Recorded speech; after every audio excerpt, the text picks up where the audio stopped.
A fresh spot of spaghetti, especially when it's seasoned up with shrimp tails left over from shrimp cocktail New Year's Eve.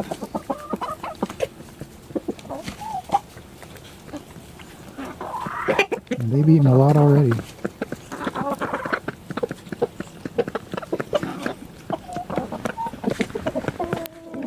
That's my shoelace.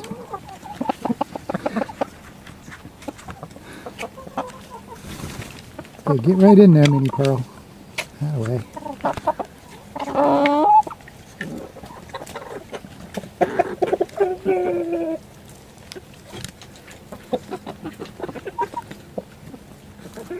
Alright. Enjoy it. Hey guys, welcome back to the homestead. Callie and I decided to take a quick little walk outside. It's not snowing at the moment, but it is going to start in a little while. So I thought I'd show you our lovely paths. You can get an idea of how high our snowfall is so far. It does compact down a little bit on the days that it gets over 32 degrees, but for the most part, we've got about a good 2.5 feet of snow and large piles all around. It's taken us days to dig all these paths. Yesterday I dug the chickens out, or maybe it was the day before, so they have a little bit of area to roam around in. Keep them warm and cozy. They don't really care to come out in this extra run right now because of all the snow, but they do like to eat the snow, so they do venture out. Except for some of them who don't want to get their feet in the cold snow. Poor chicky babies. Danny K is one of them. He hardly comes out. But Lancelot comes out a lot. And so do these girls. They don't care. So, back to our snow piles.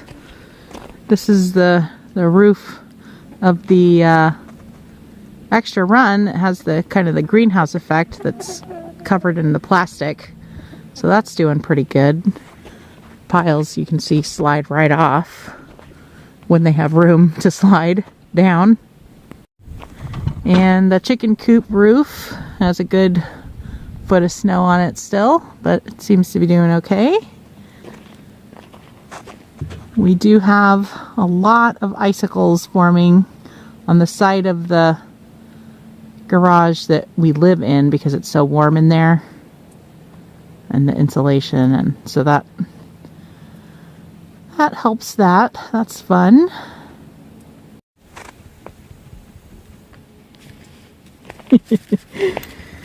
And Callie loves running around in the paths. It's where she poops because she will not jump up into the snow, and I don't blame her. Have a little bit of icicles on our chicken coop. Not too many. And you can see where we started our greenhouse project. At one point that was covered in snow as if the roof was done, but it's all fallen down now.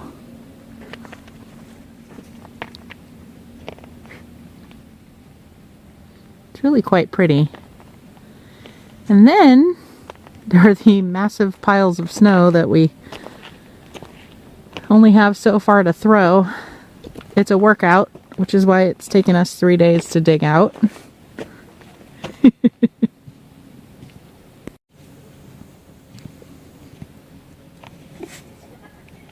Having fun? Yep. So now we'll come out to the front so you can see This is where we had our disappearing snow pile video, or pictures that we did. Get a good idea of how much snow we've shoveled.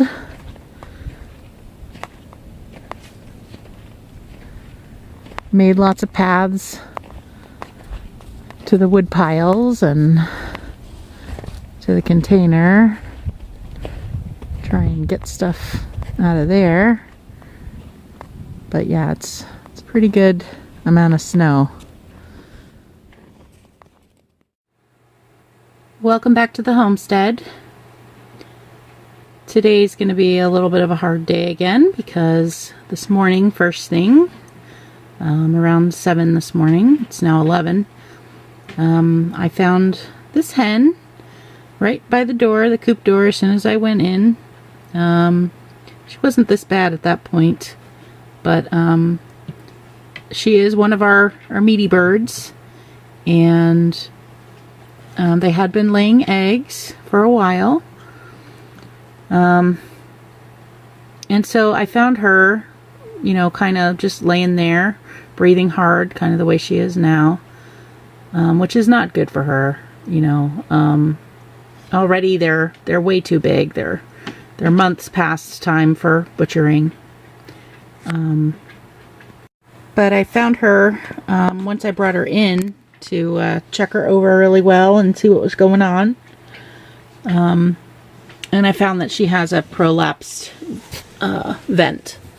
So you can see it's pretty gross. But I watched YouTube videos and soaked her for quite a while.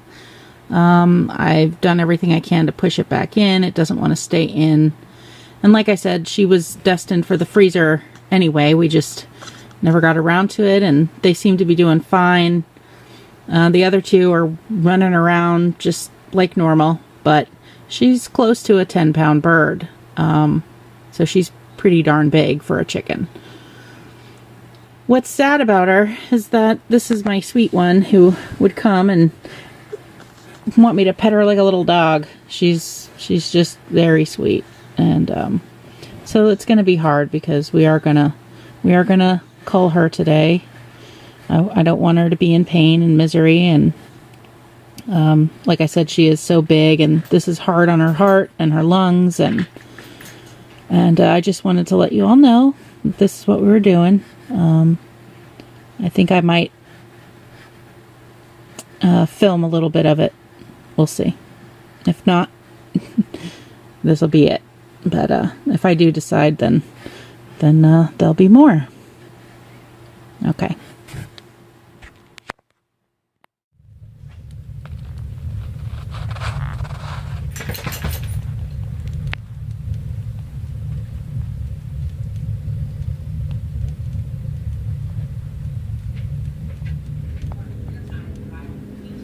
It's been several months since I've opened my lacto-fermented veggies, and I decided I needed some good probiotics in my belly today, so I got it out, and the lid was super hard to open, but oh, I wish you could smell it. It smells really good. You guys think she knows all the stuff? Really good stuff. All right. Hope you guys are doing something good for your tummy today. Working on eggs today. Don't mind in the background, I got Doug and Stacy on live. Yeah, so today's eggs, we got 7 so far. They're beautiful and clean. I do not have to wash them. These are from yesterday, what I have to clean. These are from the day before and yesterday. So finish that dozen off, start a whole new dozen, probably finish 2 dozen today. Alex, what are you doing? There we go. You outside walking on the ice? Hi, Buff. Hi, Buffy. Lancelot, pretty boy. All right, I'm coming to bring you water. Come on, we got to go back the other way. There's only one path. Come on. Mabel. It's like walking on the ground, huh?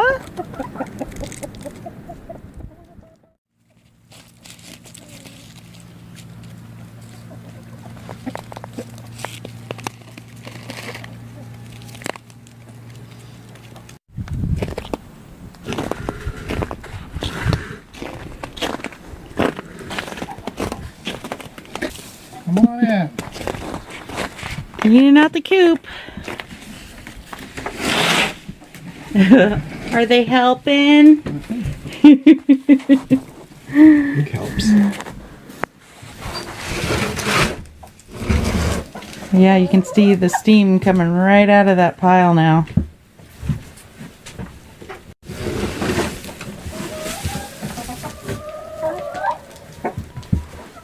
They all seem pretty interested in what you're doing. They're like, what the heck? Yeah, lots of steam. What's going on, Danny?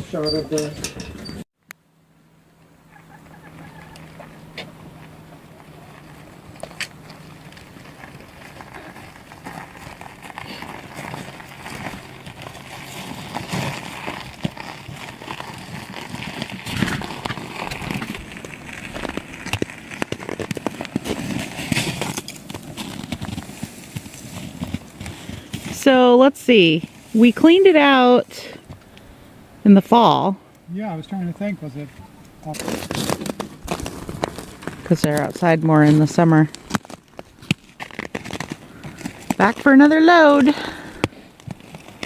Hey, girls. You helping Daddy? Huh? Or are you just getting in the way?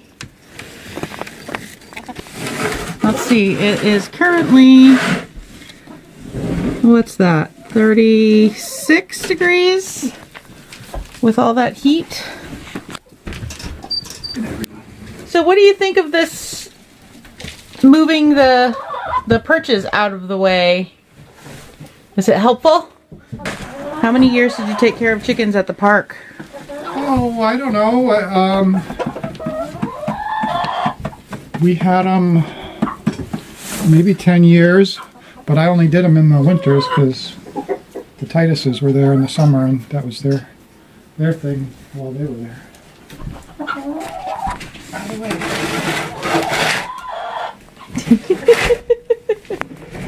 So helpful, those chickens.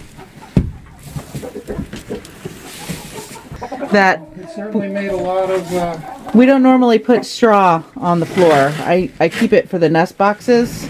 So when they destroyed that whole bale of straw and spread it all over the floor of the coop, it retains a lot more moisture and makes it smell. So that's why we're cleaning the coop out in the middle of the winter, because they ruined our composting efforts. It's very hard to turn it over when there was a whole bale of straw all over the floor. But on the bright side, we have a lot more compost next summer. Yeah, it'll be a lot faster for the spring. While building our chicken coop, we designed this perch to be movable because it is such a large space and we have so many birds. We thought it would be really cool to be able to clean the coop out, and it definitely has worked. What do you think? Yeah, nice and sturdy, and it definitely makes it easier to clean and get in here. Yep. Our other thoughts on cleaning were this linoleum flooring. Oh, it's not focusing. Okay, there we go. The linoleum flooring, which I don't know. I think it's like you said. We have pressure treated wood on the bottom of the floor, and then we put the flooring down to make it easier to clean. And the shovel scoops easily across it. Did you show them your waterer? So we made this system over here to try and keep the chickens from perching on our metal bucket. And we have an awesome chicken waterer, which I'll link to that video. So then the other cool features that I like about this, besides the movable perch system that we made, we really wanted to make this pop door, a second pop door that was openable from out in the run for clean out. However, we have not used it yet. We never actually finished making it.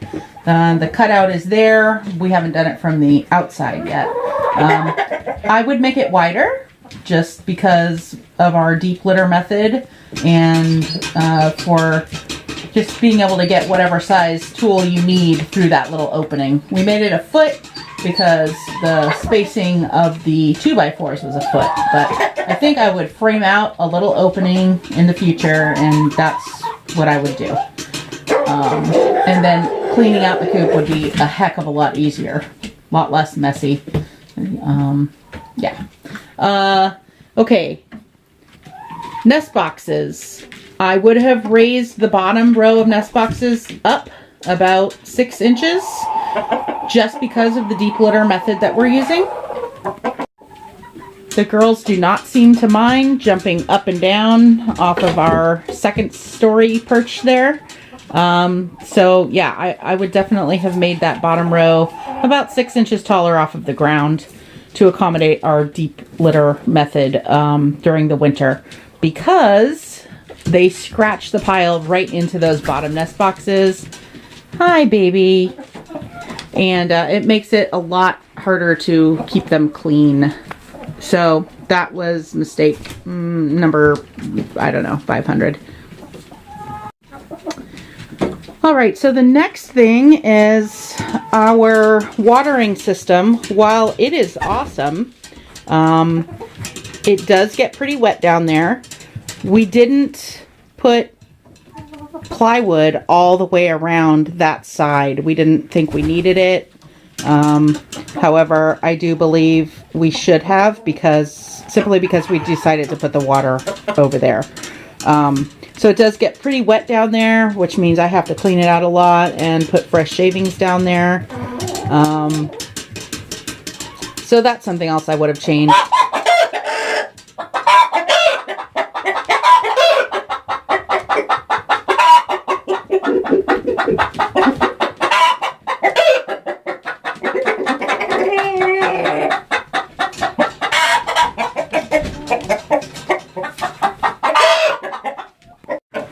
All right, so let's see. There's a couple in here.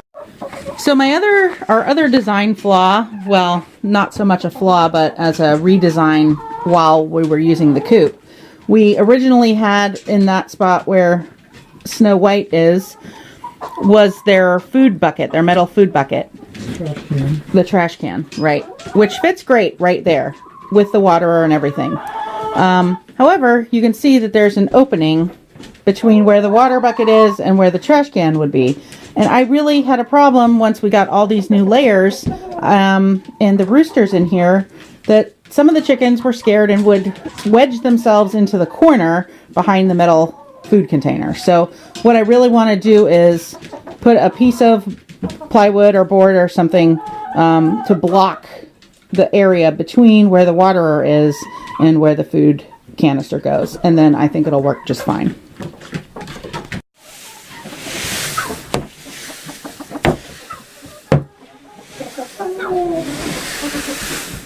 New shavings! How exciting!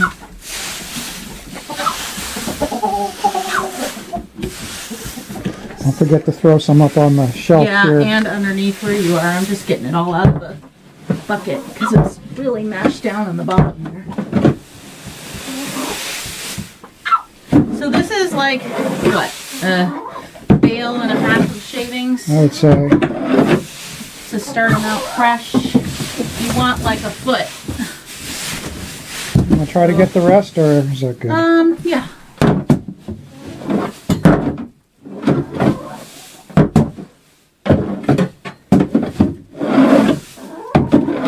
All right, that's good.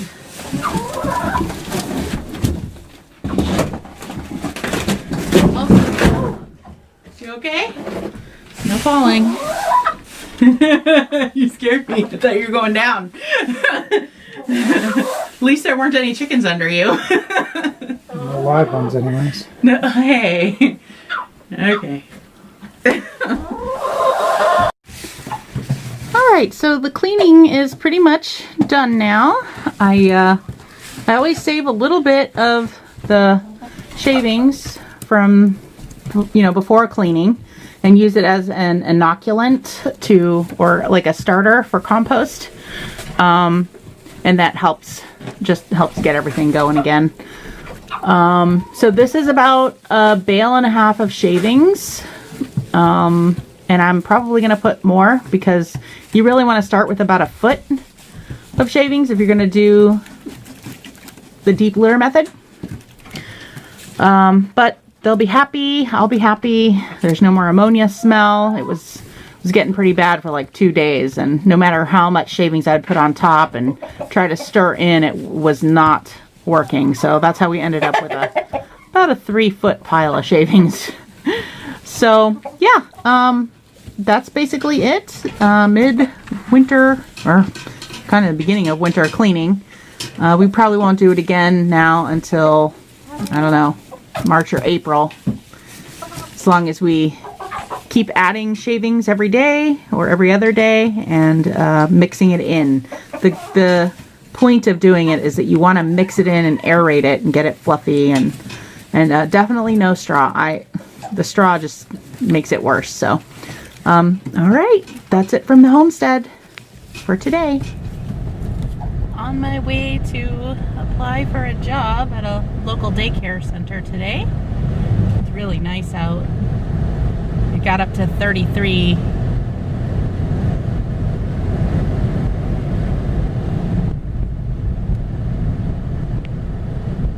Crossing over the river.